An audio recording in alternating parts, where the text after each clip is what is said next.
SER Podcast.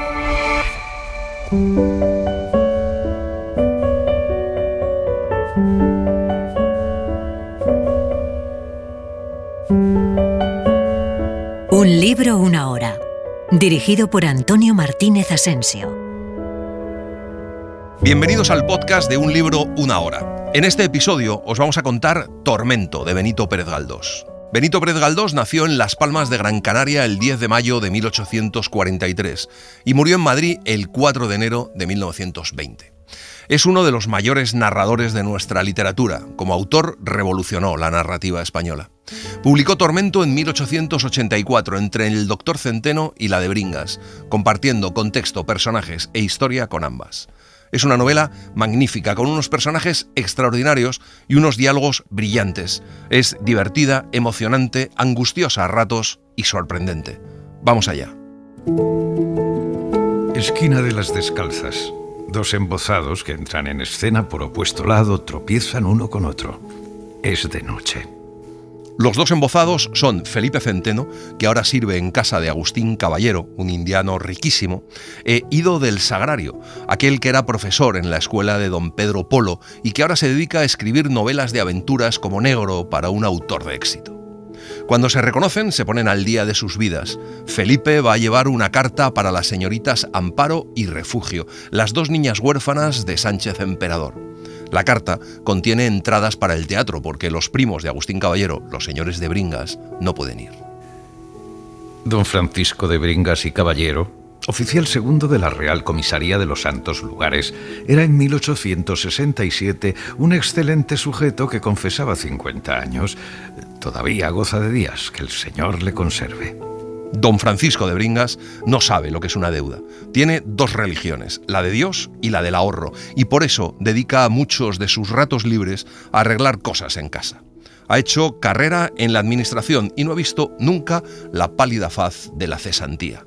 Es además un excelente padre de familia. Su mujer, doña Rosalía Pipaón, le ha dado 3 hijos. El primogénito tiene 15 años y se le destina a estudiar leyes. Completan la familia una niña de 10 años y un niño de 9, herederos de las gracias maternas. La señora de Bringas era una dama hermosa, mucho más joven que su marido, que en edad la aventajaba como unos 3 lustros. Para esta señora había 2 cosas divinas: el cielo o mansión de los elegidos y lo que en el mundo conocemos por el lacónico sustantivo de palacio. En palacio estaba su historia y también su ideal, pues aspiraba a que Bringas ocupase un alto puesto en la administración del patrimonio y a tener casa en el piso segundo del Regio Alcázar. Rosalía es una de esas hermosuras gordas con semblante aniñado y facciones menudas, labradas y graciosas que prevalecen contra el tiempo y las penas de la vida. En noviembre, obligado Bringas por las crecientes necesidades de la familia, se han mudado de la casa de la calle de Silva, en la que han vivido durante 16 años, a otra en lo más angosto de la Costanilla de Los Ángeles. La limpieza de la nueva casa la hace Rosalía, ayudada de una amiga y de la criada de la casa. La amiga es Amparo, una de las 2 niñas huérfanas de Sánchez Emperador, porque la otra, Refugio, ha salido mal con Rosalía, harta de que la tratara como una criada. Amparo tiene tantas obligaciones en la casa de Bringas y su retribución de afecto es tan tasada y regateada que desde luego se puede asegurar que entra allí en calidad de pariente pobre y molesto. En realidad, Amparo y Rosalía son primas lejanas, pero Sánchez Emperador había dejado encargado a Bringas de que cuidara de sus hijas. Bringas, que es hombre de buen corazón, prometió ampararlas según la medida de su modesto pasar y ha sabido cumplir su promesa. Las 2 huérfanas se instalaron en la casa más reducida y más barata que encontraron e hicieron ese voto de heroísmo que se llama vivir de su trabajo. Muy mal lo hubieran pasado, eso sí, sin la protección manifiesta de Bringas. Amparo recibía semanalmente de su protector una cantidad en metálico que variaba según las fluctuaciones del tesoro de aquel hombre ahorrativo y económico en altísimo grado. Amparo no deja de acudir ningún día al principal de la Costanilla de Los Ángeles, siempre a la misma hora, de humor y genio inalterables, grave sin tocar en el desabrimiento, callada, sufrida, imagen viva de la paciencia, trabajadora, dispuesta a todo, ahorrativa de palabras hasta la avaricia, ligeramente risueña si Rosalía está alegre, sumergida en profundísima tristeza si la señora manifiesta pesadumbre o enojo. Rosalía está empeñada en que Amparo se meta a monja, pero hasta para eso hace falta dote. Y Rosalía piensa que el primo, Agustín Caballero, que está siempre pensando en qué gastar la fortuna que ha traído de América, podría proporcionarle esa dote. Agustín Caballero no era ya mozo, pero sin duda el cansancio y los afanes de una penosa vida tenían más parte que los años en la decadencia física que expresaba su rostro. El color de su rostro era malísimo. Color de América, tinte de fiebre y fatiga en las ardientes humedades del Golfo Mexicano, la marca o insignia del apostolado colonizador que, con la vida y la salud de tantos nobles obreros, está labrando las potentes civilizaciones futuras del mundo hispanoamericano. Agustín Caballero tiene 45 años. Ha vivido en la selva mexicana sin ver a un hombre en meses y no está preparado para la vida social madrileña. Hace una vida muy retirada y no sostiene relaciones constantes más que con sus primos, los Bringas, o con 2 o 3 amigos.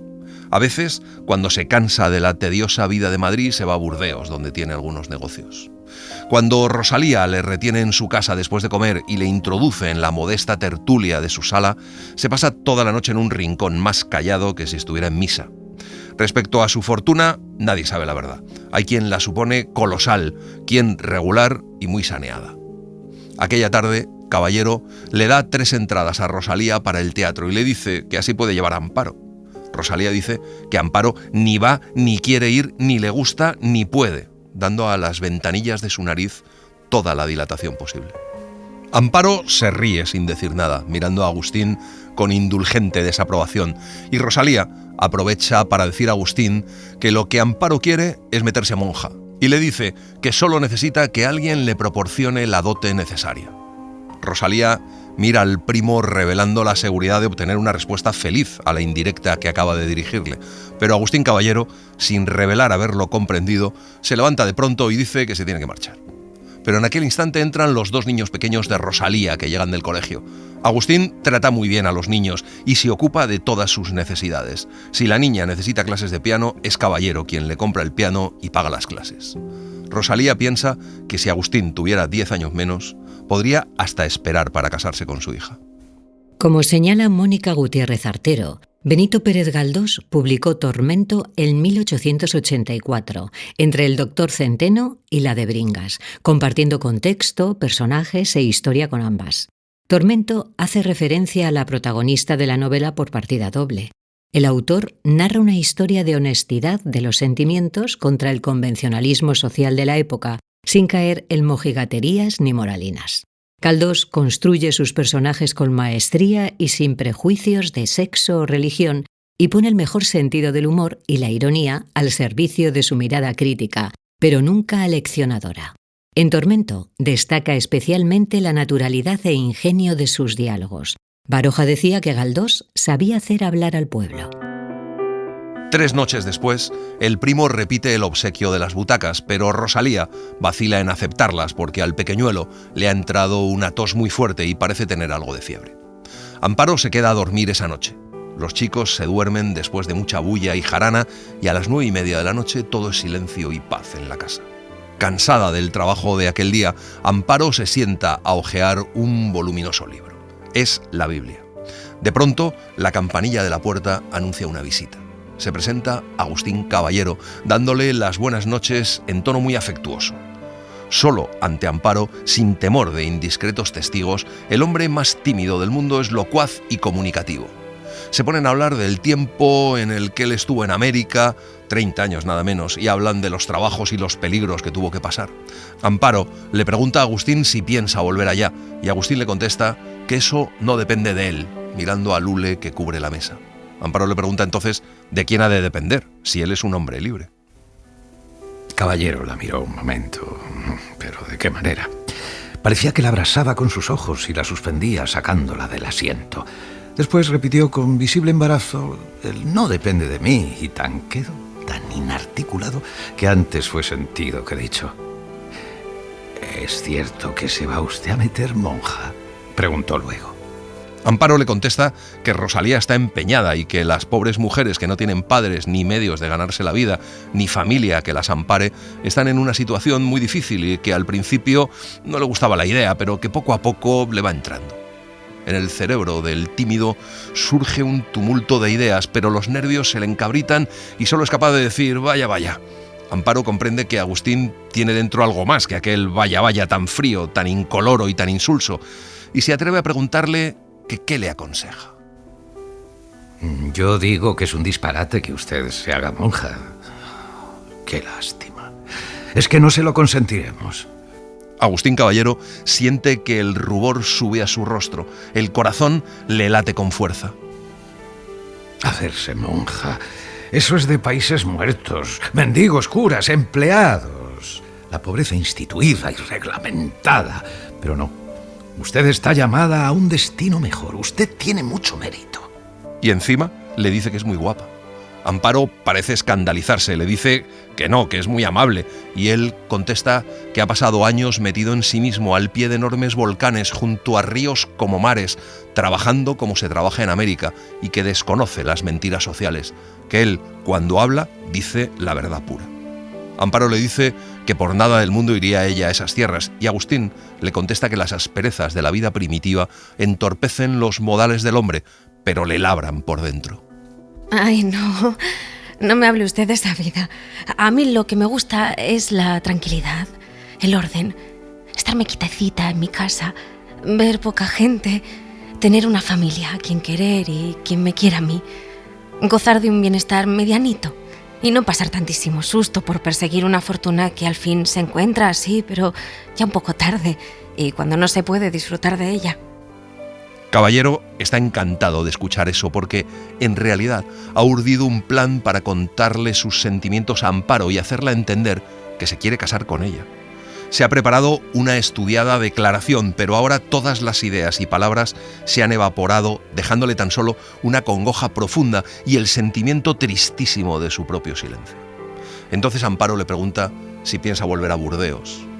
Por el cerebro de Agustín pasa un relámpago. Es una breve, ingeniosa y transparente contestación. Sí, pienso retirarme a Burdeos cuando pierda toda esperanza. Cuando usted se haga monja. Amparo lo oye espantada, se pone muy pálida, después encendida. No sabe qué decir. De improviso oyen un metálico y desapacible son.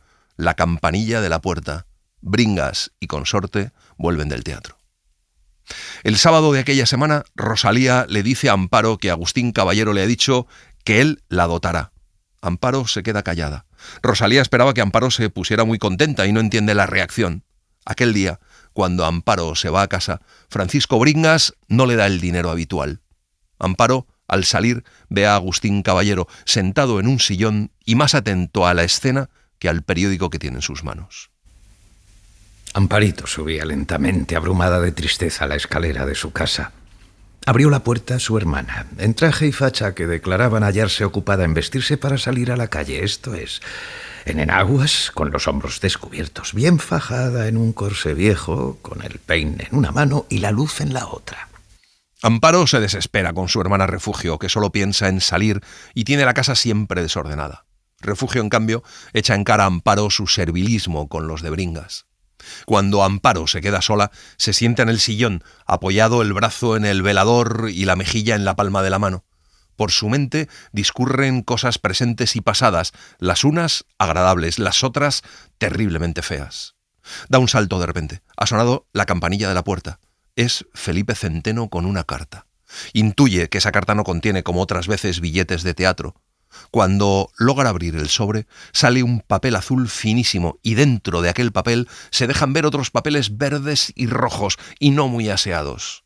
Son billetes del Banco de España. Tuvo la idea de meter todo otra vez dentro del sobre y devolverlo, pero se enfadaría. Puso la carta y su contenido en la mesa y sobre todo apoyó el brazo. Tanta era su emoción que necesitaba tomarse algún tiempo para adoptar el mejor partido. Le pide a Felipe Centeno que se siente y le cuente qué tal le va la vida, y Felipe se lanza a contarle lo maravilloso que es trabajar para Agustín Caballero, y le describe con pelos y señales la casa que tiene, con todas las comodidades y lo que hace y cómo vive su amo. En cuanto Amparo se queda sola, examina lo que ha recibido. El dinero representa una suma 200 veces mayor que la que Bringas acostumbra a darle todos los sábados. Pero en el papel azul no hay ni un rasgo de pluma. Devolver el dinero es un acto orgulloso que ofendería al donador, y verdaderamente le hace tanta falta, le hace tantísima falta. El casero la acosa y no la dejan vivir acreedores igualmente feroces, así que piensa que lo mejor que puede hacer es humillarse ante la majestad de aquella alma grande y aceptar el socorro. Cuando llega a Refugio y ve a Amparo despierta tan tarde, se sorprende, pero se sorprende más cuando ve los billetes. Refugio abre los ojos, enseña los dientes y se pone a reír como una loca. Pregunta quién, pero Amparo no se lo cuenta. Refugio le dice que ella necesita 30 duros porque los debe. Aquel día, por ser domingo, no fue Amparo a la casa de Bringas. Entretúvose en arreglar la suya y coser su ropa, y después de una breve excursión a la calle para comprar varias cosillas que le hacían mucha falta, volvió a su trabajo doméstico con verdadero afán. Hizo propósito de establecer el mayor arreglo y limpieza en su estrecha vivienda. Pero ay, con aquella loca de su hermana no era posible el orden. Al día siguiente, lunes, se presenta Amparo en casa de los de Bringas, pero Agustín Caballero no aparece por allí. Amparo supone que le pasa lo mismo que a ella: temor, cortedad, timidez.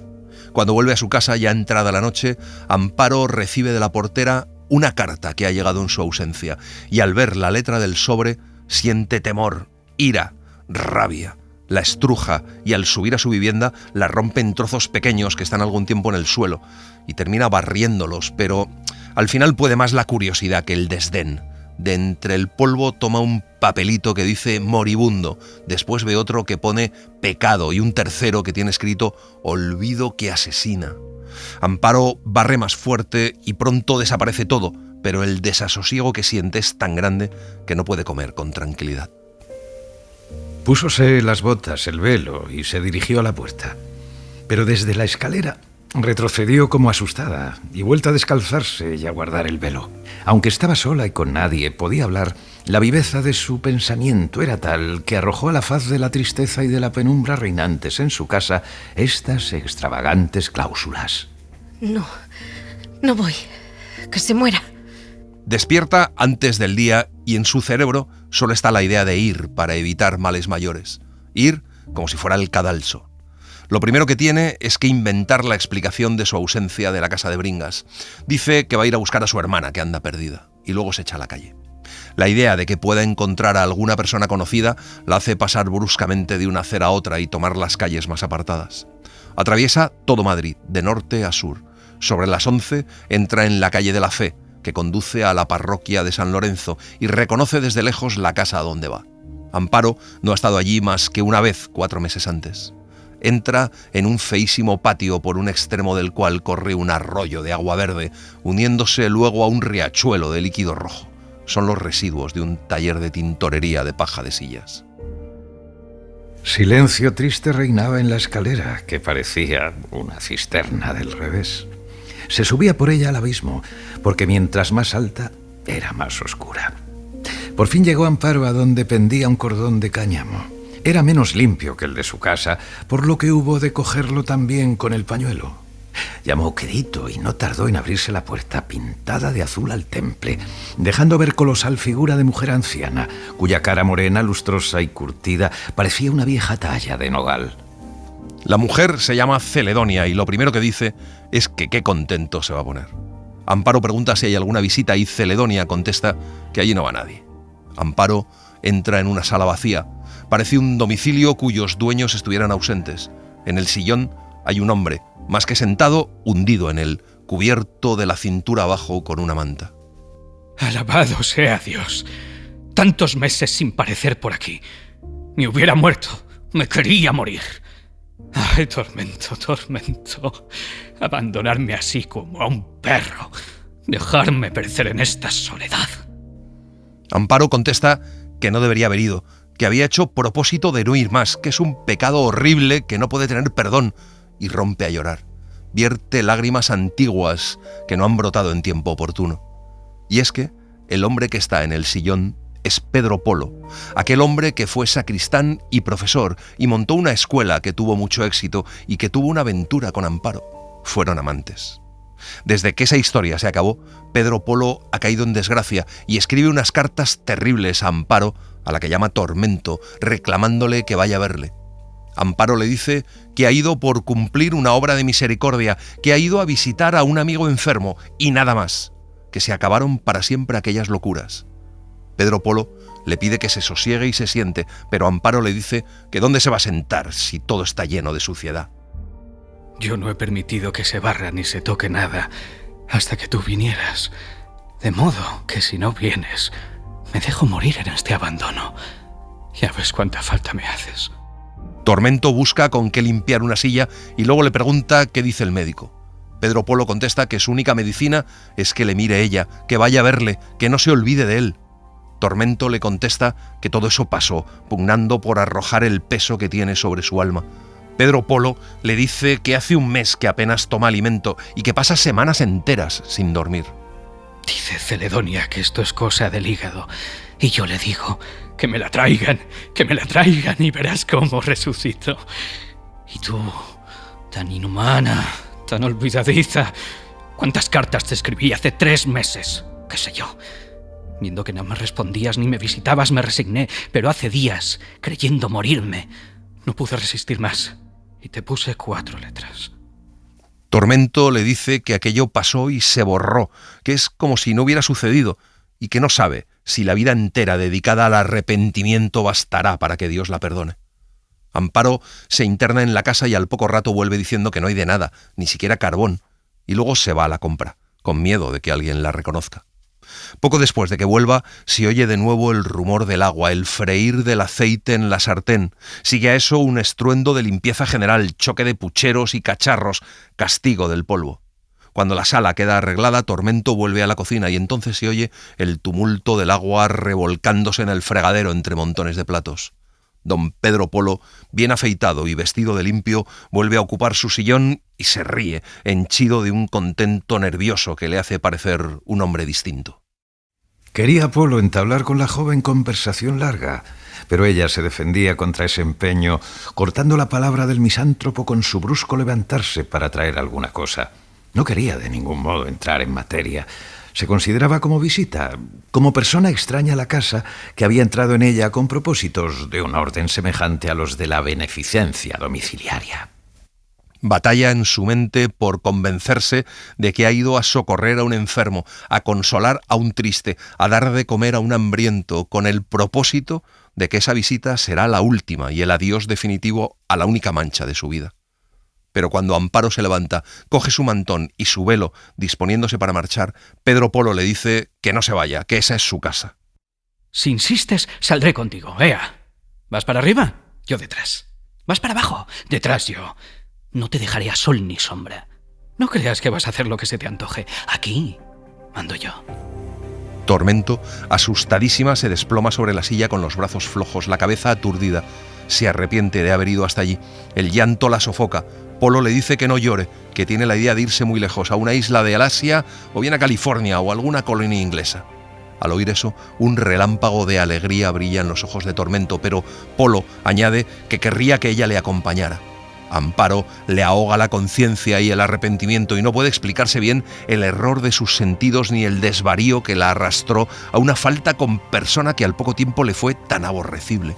Le pregunta por qué no se enmienda y procura recibir otra vez las licencias para ganarse la vida en la iglesia.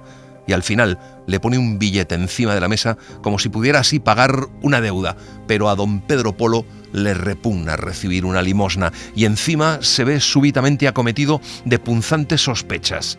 Le dice que la ve muy rica. Ella sabe interpretar la ironía que el excapellán emplea, comprende la sospecha y se hace la distraída y se levanta decidida a marcharse y por fin se escapa. Bajando la escalera siente un descanso, un alivio muy grande. Ya no me llamo Tormento. Ya recobro mi nombre. No volveré más, aunque se hunda el mundo. Procuraré no volver a ser débil. Sí, débil, porque esa es mi culpa mayor. Ser buena y tener mucho miedo. Esto se acabó. Suceda lo que quiera, no le veré más. Pero si se irrita y me escribe cartas y me persigue y descubre... Señor, déjalo ir a esa isla de los antípodas o llévame a mí de este mundo.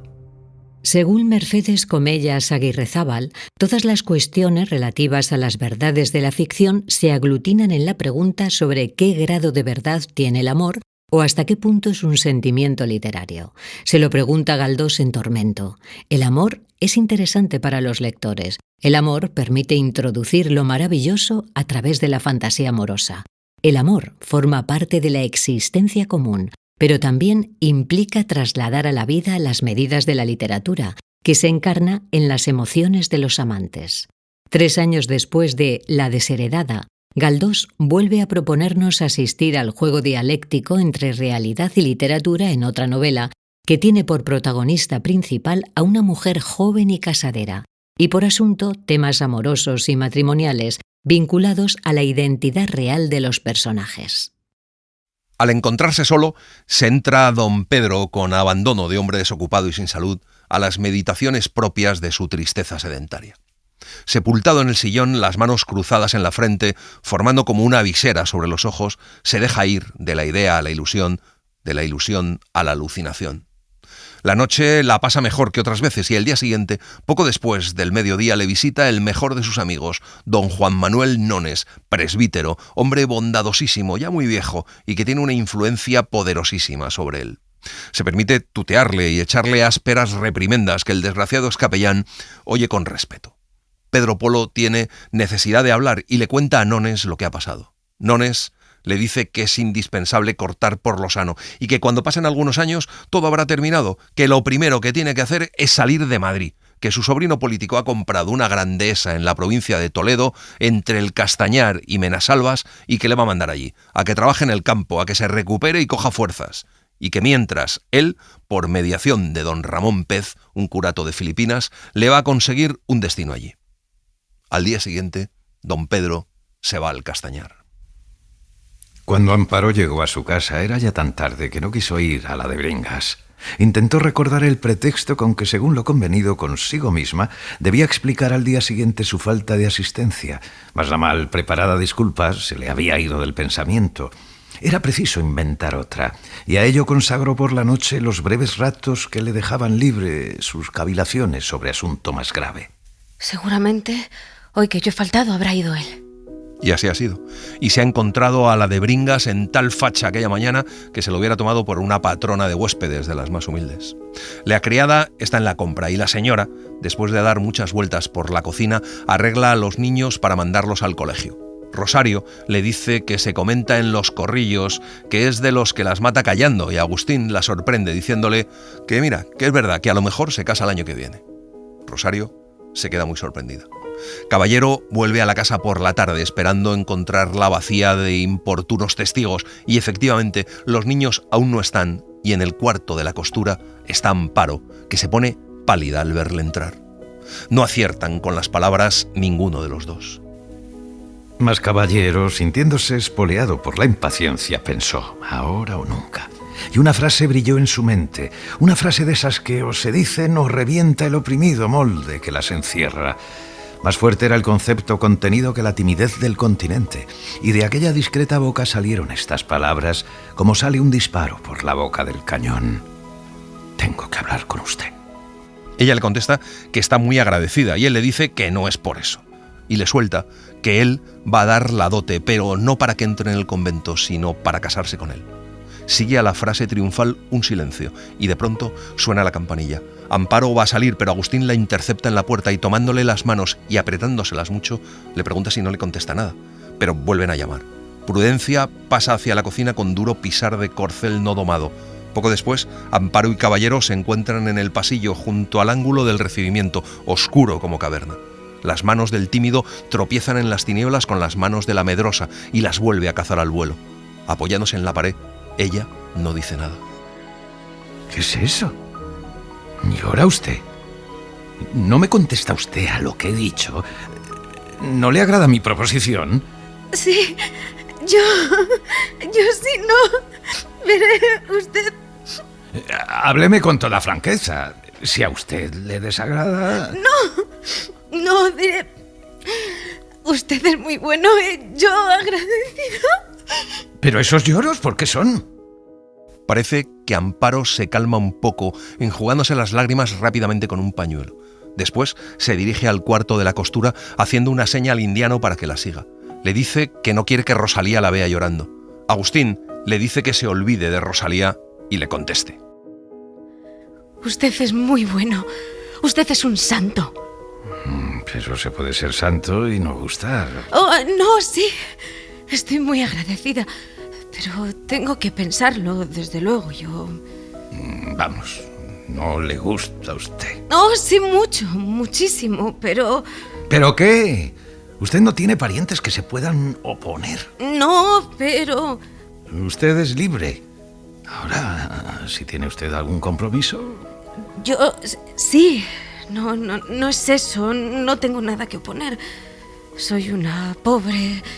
Soy libre y usted el hombre más generoso del mundo. Por haberse fijado en mí, que no tengo posición ni familia, que no soy nada. Esto parece un sueño. No lo quiero creer. Pienso si estará usted alucinado, si se arrepentirá cuando lo medite. A Agustín le gustaría contestarle con un abrazo, expresando así mejor que con frías palabras la ternura de sus afectos. Pero en aquel instante entra en la habitación Prudencia. Ambos esperan. La claridad entra, crece, disminuye luego hasta extinguirse. Callan los amantes, pero Amparo sale y se lleva a Agustín al comedor, débilmente alumbrado.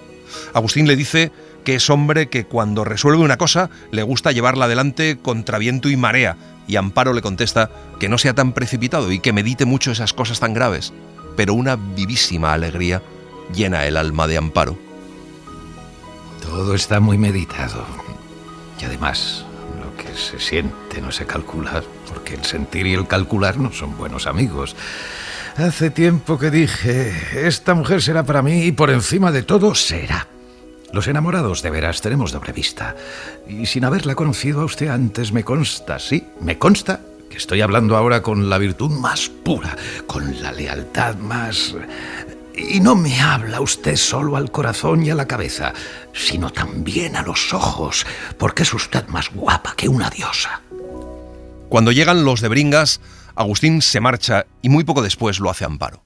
Agustín la está esperando en la calle. Le dice que es preciso que hablen cuando les plazca, que quiere visitarla en su casa y que desde ese día entra ella en una vida nueva, que la que va a ser su mujer no puede estar sirviendo en una casa. Música celeste es lo que Amparo oye. Tal es su éxtasis que no sabe por dónde anda ni de qué modo expresar lo que siente. La contestación rotundamente afirmativa tropieza en sus labios con algo asfixiante, amargo y obstructivo que sale de su conciencia cuando menos se lo espera. Rechazar de plano tanta felicidad es imposible. Aceptarla le parece poco delicado. Cree salir del paso con la expresión de su agradecimiento. Desde mañana usted mudará de vida. Eso corre de mi cuenta. Es preciso que Bringas y Rosalía lo sepan, porque a nada conduce el misterio. Van por la calle ancha, sin separarse ni dar paso a nadie. A ratos se miran y sonríen. Idilio más inocente y más soso no se puede ver a la luz del gas y en la poblada soledad de una fea calle donde todos los que pasan son desconocidos. Van despacio y a cada frase se paran deseosos de hacer muy largo el camino. Agustín le dice que deberían tutearse y Amparo se echa a reír. Se deja estrechar la mano por la vigorosa y ardiente de Agustín. Mira a otra parte, a ninguna parte. Tiene la vista extraviada. Por un momento ha creído ver pasar una sombra negra. En la puerta de casa, cuando mutuamente se recrean en sus miradas, recibiéndolas y devolviéndolas en agradable juego, Agustín le pregunta si sube, y ella le contesta que le parece que no es prudente. Al día siguiente de la entrevista en la calle Fría, escribióle una larga carta. En ella, más que las palabras amorosas, abundaban las frialdades positivas. Empezando por señalarle cuantiosa pensión mensual. Mientras llegase el feliz día del casorio, le proponía vivir en casa de Bringas. Si los primos se negaban a esto, él la visitaría en casa de ella. Amparo debía disponer con prontitud sus ajuares de ropa para entrar triunfal y decorosamente en su nuevo estado. A sus amigos, que son pocos y bien escogidos, Agustín anuncia de un modo vago sus proyectos matrimoniales. Los domingos, al caer la tarde, suele tener Agustín Caballero la grata visita de Rosalía, que pasa siempre por allí con los niños al volver de paseo. Una tarde, ella observa que la casa se ha enriquecido con valiosos objetos de capricho y elegantísimos muebles. Se queda pasmada la de Bringas ante esos primores y no haya mejor modo de endulzar su disgusto que estrenando un hermoso sillón. Agustín está sentado delante de ella con la niña pequeña sobre las rodillas. Rosalía le pregunta a su primo qué está tramando y Agustín le dice que se casa. Ella se escandaliza y le pregunta con quién. Él dice que pronto lo sabrá. Y en efecto, a la mañana siguiente se lo dijo. Por espacio de algunos minutos, Rosalía se quedó como si le administraran una ducha con la catarata del Niágara. No tenía aliento para concluir de pronunciar la palabra. Representóse a la hija de Sánchez Emperador disfrutando de los tesoros de aquella casa sin igual y consideraba esto tan absurdo como si los bueyes volaran en bandadas por encima de los tejados y los gorriones, uncidos en parejas, tiraran de las carretas. Sus confusiones no se disipan en todo aquel día. No ve la hora de que llegue Francisco Bringas para dispararle a boca de jarro la tremenda nueva. También es grande el asombro de don Francisco. Bringas, hombre de sano juicio que siempre trata de ver las cosas con calma y como son realmente, intenta aplacar a su exaltada cónyuge diciéndole que debería alegrarse de la elección de su primo porque Amparo es una buena muchacha y no tiene más defecto que ser pobre. Rosalía está deseando que vaya Amparo para hablarle del asunto y saber más de lo que sabe. No ha ido allí desde el sábado. Amparo pasa las horas del día y de la noche pensando en los rudos términos de su problema, perseguida por la imagen de su generoso pretendiente, y siente que la única forma de arrancarse esa angustia es decirle a Agustín Caballero que no se puede casar con él por esto y por esto. Pero cuando la infeliz llega a esta conclusión, parece que un dragón le susurra en el oído que si está decidida a no aceptar la mano de ese sujeto, ¿por qué toma su dinero? Argumento doloroso como una llaga, y más cuando ya gran parte del dinero se ha ido en seguimiento del pago de unas deudas antiguas, en 2 pares de botas y 2 vestidos. Entonces piensa en dejarlo correr, y el dragón le dice: si tú callas, no faltará quien hable. Si tú no se lo dices, otro se lo dirá. Si él lo sabe antes de la boda, te apartará de sí con desprecio, y si lo sabe después, figúrate la que se armará. Amparo llora en silencio y se duerme llorando. A las 3 o 4 horas se despierta de nuevo. Si lo sabe, antes o después me perdonará. Como ha comprendido otras cosas que hay en mí, comprenderá mi arrepentimiento. Me perdonará, lo estoy viendo. Pero entonces empieza a preguntarse cuáles serán esas pocas palabras. ¿Cómo se lo explicará? ¿Como un secreto? ¿Como una falta? ¿Como una víctima? ¿Como una desgracia? Todo se le va de la cabeza cuando llega Agustín. Lentamente va disipándose su turbación. El coloquio es discreto, quizá demasiado discreto y frío para ser amoroso. Agustín está también cohibido al verse solo con su amada. Cuenta dramáticos pasajes de su vida, hace una ingeniosa y delicada crítica de los Bringas. Está contentísimo. Le dice que la quiere con tranquilo amor. Ella, por su parte, le mira a él como la providencia hecha hombre, pero dentro de sí razona de otro modo. Dios mío, no sé a dónde voy a parar. Me dejo ir y cada vez soy más criminal callando lo que callo. Mientras más tarde yo en confesarme, menos derecho tendrá a su perdón. Entonces, él le pide que le cuente algo de su niñez y ella pasa de la duda al espanto pensando que habrá adivinado algo y al final decide callar. Después de 3 días de ausencia disculpada con pretexto de ocupaciones graves en su casa, al final va Amparo a casa de la de Bringas. Rosalía sale a su encuentro en el pasillo riendo y luego la abraza con afectados aspavientos de cariño. Le dice que buena lotería le ha caído y le cuenta que Agustín quiere que viva con ellos, pero Amparo le dice que no quiere dejar a su hermana sola. Bringas, que se acaba de afeitar en su cuarto, sale sin gafas al comedor a saludar a Amparo muy cariñoso. Poco después de esto, Bringas y su mujer se secretean en el despacho.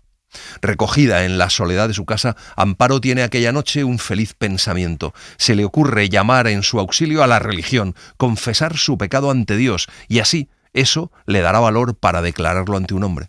Pero el cura con quien se confiesa le dice cosas tremendas, seguidas de otras dulces y consoladoras, y aplaza la absolución para cuando la penitente haya revelado su culpa al hombre que la quiere tomar por esposa. Al regresar a su casa, le llega una nueva carta. El Castañar, a 19 de diciembre de 1867. Tormento mío, patíbulo, inquisición mía. Aunque no desees saber de este pobre, yo quiero que lleguen a ti noticias mías.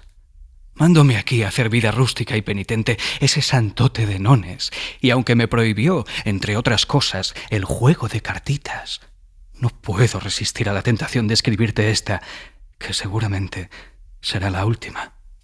Polo le cuenta que está muy bien en el campo y le anuncia que ha conseguido su placita para Filipinas, que pronto saldrá hacia allá. La carta no dice más. Entre un desordenado fárrago de conceptos propios de un loco con mezcla de bufonadas y de alguna idea juiciosa, se destaca un hecho feliz. Se va para siempre. El aplazamiento del peligro trae la no urgencia del remedio y tal vez su inutilidad. Y el proyecto de boda sigue adelante, con 1000 planes de Agustín, de viajes, de compras y de vida feliz. Algunas tardes, si el tiempo está bueno, Agustín toma una carretela cerrada y la pareja, acompañada de Rosalía, se va de paseo a la Castellana. A pesar de todo, Amparo tiene que disimular para que la crean contenta. Vive en un continuo sobresalto, tiene miedo de todo, y aún los accidentes más triviales son para ella motivo de angustiosa inquietud. Como alguien entrara en la casa de Bringas, la infeliz sospechaba que aquella persona, fuera quien fuese, venía a contar algo. Si sentía cuchicheos en la sala, parecíale que se ocupaban de ella. En cualquier frase baladí de Rosalía o de su marido, creía entender sospecha o alusión taimada a cosas que ella sola podía pensar. Al caballero encontrábale a veces un poco triste. ¿Le habrían dicho algo? Hasta la llegada del cartero a la casa le producía escalofríos. ¿Traería algún anónimo? Una tarde, Agustín la encuentra muy ensimismada y le pregunta varias veces el motivo. Ella contesta que son los disgustos que le da su hermana, y en parte es verdad, porque Sagrario no hace más que reñir con ella y pedirle dinero. Refugio se ha disparado sin freno por la pendiente abajo y ya no es posible contenerla. Se ha ido de la casa. Otra carta. Amparo creyó que se caía de lo alto de una gran torre al ver la aborrecida letra del sobre. Mirando y remirando su nombre, dudaba del testimonio de sus ojos. Padecía su espíritu tan raros trastornos que fácil era sospechar que le daban pesadillas despierta. ¿Leería la carta? Sí, porque bien podía anunciar algo feliz, como el definitivo alejamiento del enemigo. Y si traía malas nuevas, también. También leerla para evitar el peligro y parar los golpes. La carta es breve. Pedro Polo se ha enterado de que Amparo se casa y ha vuelto a Madrid, donde está dispuesto a hacer todas las barbaridades posibles. Amparo no puede acabar de leer y cae en un largo paroxismo de ira y de terror, del cual sale sin más idea que la del suicidio. Luego piensa que tal vez por las buenas consiga que la deje en paz. Decide salirle al encuentro, ir en busca de él, decidida a vencer o a morir. O consigue que la deje libre o se quita la vida. Irá al día siguiente, que es domingo. Para ir pronto y evitar ser vista, toma un coche. Llega. En la escalera, 2 mujeres bajan diciendo que alguien se muere sin remedio. La puerta está abierta. Entra Amparo paso a paso, temiendo encontrar caras extrañas, y llega hasta la sala vacía. De repente apareció él. Estaba tan transformado que casi no se le conocía al primer golpe de vista, pues se había dejado la barba, que era espesa, fuerte y rizada, y la vida del campo había sido eficaz y rápido agente de salud en aquella ruda naturaleza. El semblante rebosaba vigor, y sus miradas tenían todo el brillo de los mejores tiempos. Vestía chaquetón de paño pardo y llevaba en la cabeza gorra de piel. Ambas prendas le caían tan bien que casi le hermoseaban. Al ver a Amparo se alegra mucho. Le pide que se siente y le espere. La pobre Celedonia está tan perdida de su reuma que parece que se está muriendo. Cuando vuelve al salón, para demostrar su fuerza, Polo coge a Amparo por la cintura antes de que ella pueda evitarlo y la levanta como una pluma. Ella grita, la sienta sobre su hombro derecho y da algunos pasos por la habitación con tan preciosa carga. Cuando la baja, le dice que está enojado, furioso, y le pregunta si quiere al hombre con quien se va a casar. Indignada, Amparo habría respondido con vehemencia a lo que su corazón le dicta, pero su pánico aumenta en un grado tal que la cohíbe y aplasta, así que dice que no le quiere. Al decirlo, todo su ser se rebela contra tan atroz falsedad, pero el bruto acerca más su silla. Herida de su propio instinto como de un látigo, Amparo se levanta bruscamente y sin disimular su ira, le dice que si la va a dejar tranquila o quiere concluir con ella. Pobre Tormento. Tú no me conoces bien. ¿Y qué me pides ahora? ¿Que te deje en paz? ¿Para qué me mirabas cuando me mirabas? ¿Para qué me miraste? Tu boca preciosa, ¿qué me dijo? ¿No lo recuerdas? Yo sí. ¿Para qué lo dijiste? Las cosas que yo oí no se oyen sin desquiciamiento del alma. Y ahora, lo que tú desquiciaste, ¿quieres que yo lo vuelva a poner como estaba? Ella se echa a llorar como un niño cuando le pegan. Durante un rato no se oyen más que sus sollozos y los lejanos ayes de Celedonia. Pero de pronto, Amparo se lanza al pasillo para buscar la puerta y huir. Polo se lo impide y cierra la puerta con llave. Está prisionera. Polo llega a pedirle que pase la noche con él y se entregue a él por última vez, y así la dejará libre, pero ella le rechaza. Las horas pasan de forma terrible, discuten, él da argumentos enloquecidos, ella no sabe cómo salir de allí. Polo llega a amenazar con retorcerle el cuello a su marido antes de irse a Filipinas. Y luego el propio Polo tiene una crisis de llanto y le dice que se vaya, pero Amparo sabe que no puede fiarse de él. De pronto sienten ruido en la escalera. Es la hermana de Pedro Polo, doña Marcelina, que tiene trato con la de Bringas. Amparo no tiene tiempo más que para esconderse precipitadamente en la alcoba. En el fondo de la pieza hay un cuartito triangular y muy estrecho, atestado de cosas viejas, en el que se oculta. Pero doña Marcelina ha oído ruido de faldas. Está convencida de que Amparo está allí. Le dice a su hermano que se va a poner en la calle hasta que la vea salir.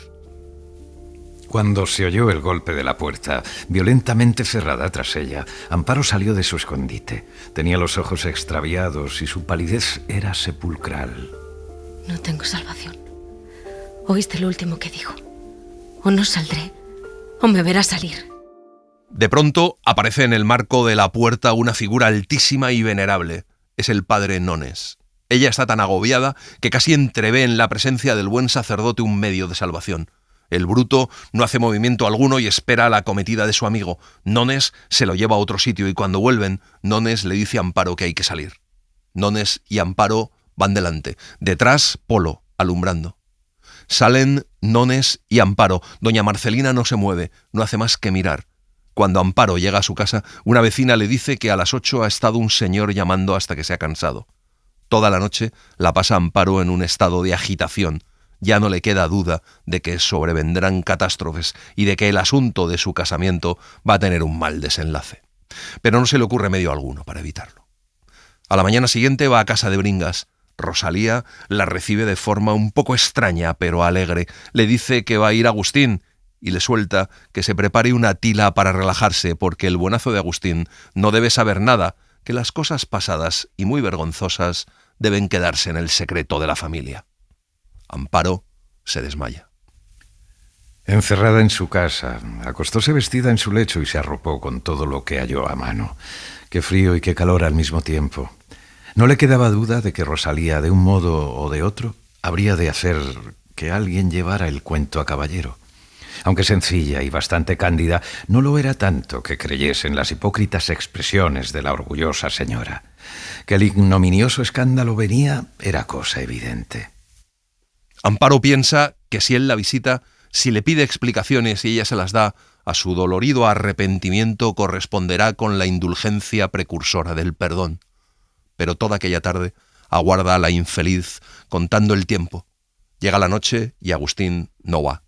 La noche pasa en febril insomnio, sin tomar alimento, llorando a ratos lanzando su imaginación a los mayores extravíos.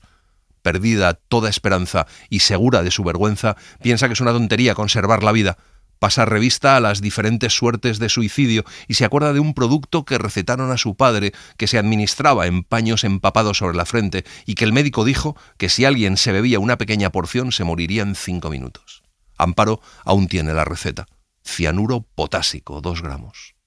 A la mañana siguiente se pone su vestido negro de seda, dispuesta a hacerlo, cuando de pronto recibe la visita de Francisco Bringas, diciéndole que él está convencido de que todo es una calumnia, pero que debe ir rápidamente a ver a Agustín, porque el pobre Agustín está hecho polvo. Le cuenta que entre unos y otros le han llenado la cabeza de viento, le han dicho que doña Marcelina Polo tiene 2 cartas de Amparo y él se ha empeñado en leerlas. Ha quedado en ir a las 12 a casa de doña Marcelina. Llegaron a la calle del Arenal y ambos salieron del coche.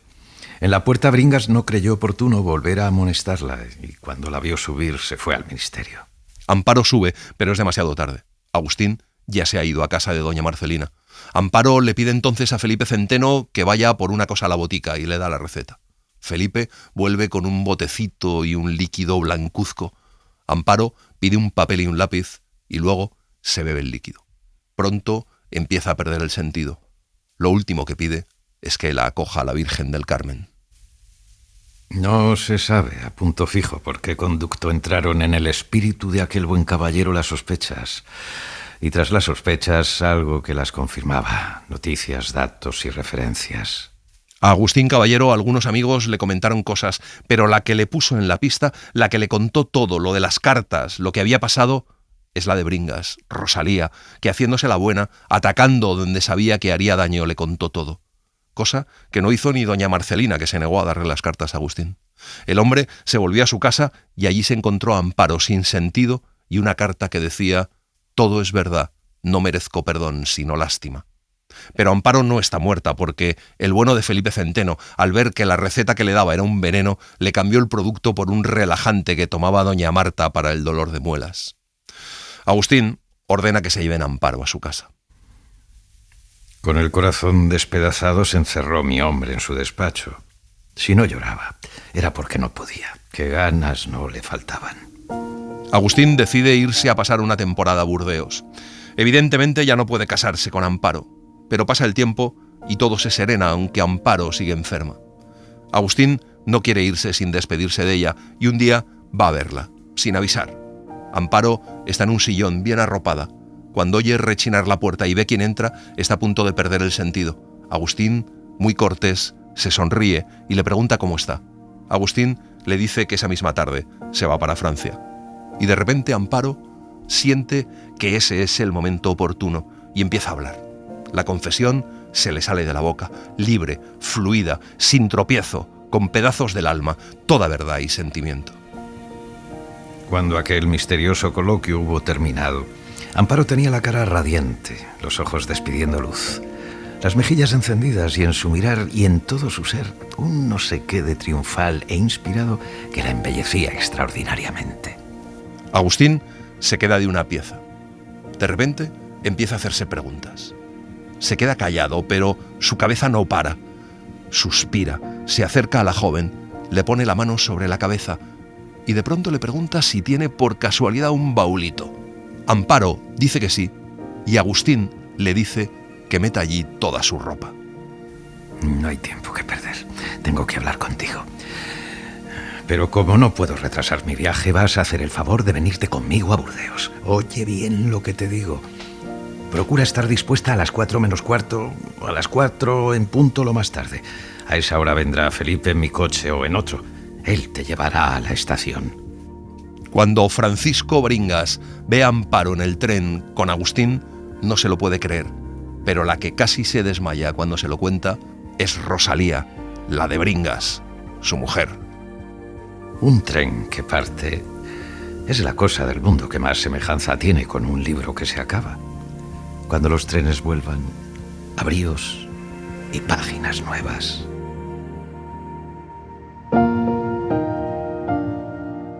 Y así les hemos contado Tormento, de Benito Pérez Galdós. Hemos seguido la edición de la editorial Alianza. Gracias por estar ahí y gracias por leer. Un libro, una hora, en la cadena SER. Un programa escrito y dirigido por Antonio Martínez Asensio, con las voces de Eugenio Barona, Laura Carrero del Tío e Íñigo Montero, y la participación de Olga Hernán Gómez. Diseño sonoro de Julia García Soto. Edición y montaje de sonido de Pablo Arévalo. Y en las redes, Laura Martínez Pérez.